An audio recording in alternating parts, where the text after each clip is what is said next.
اعوذ باللہ من الشیطان الرجیم بسم اللہ الرحمن الرحیم۔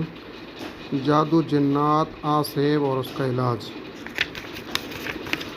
پہلا علاج اس کا یہ ہے، سیدنا ابی بن کعب رضی اللہ تعالیٰ عنہ سے مروی ہے، وہ فرماتے ہیں کہ میں نبی کریم صلی اللہ علیہ وسلم کے پاس تھا۔ ایک اعرابی آیا، اس نے کہا، اے اللہ کے نبی، میرا ایک بھائی ہے اور وہ تکلیف اور مصیبت میں ہے۔ رسول اللہ صلی اللہ علیہ وسلم نے فرمایا، اس کو میرے پاس لاؤ۔ انہیں لا کر آپ صلی اللہ علیہ وآلہ وسلم کے سامنے بٹھایا گیا۔ آپ صلی اللہ علیہ وآلہ وسلم نے یہ آیات مبارک پڑھ کر دم کیا تو وہ اس طرح کھڑا ہو گیا جیسے اس کو کوئی شکایت تھی ہی نہیں۔ وہ آیات یہ ہیں: نمبر 1، سورۃ فاتحہ پوری۔ نمبر 2، سورۃ بقرہ کی پہلی 5 آیات۔ نمبر 3، سورۃ بقرہ کی آیت نمبر 163۔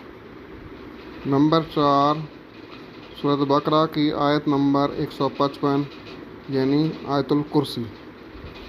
نمبر 5، سورۃ بقرہ کی آخری 3 آیات۔ نمبر 6، سورۃ آل عمران کی آیت نمبر 18۔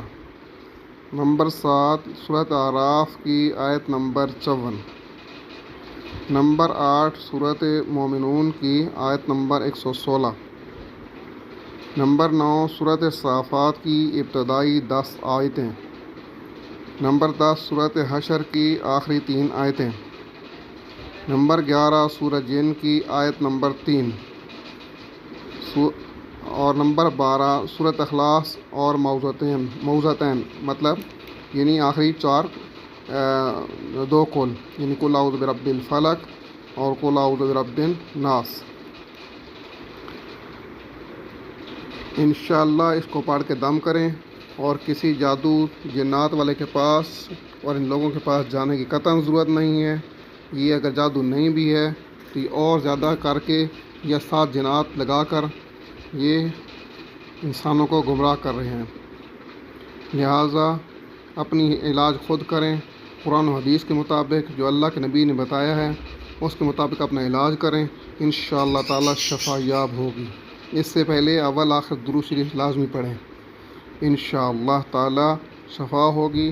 اور جتنا ممکن ہو سکے یہ تمام قسم کی جو اپنی دکانیں کھول کے بیٹھے ہیں ان سے بچنے کی کوشش کریں، انشاءاللہ شفا ہوگی۔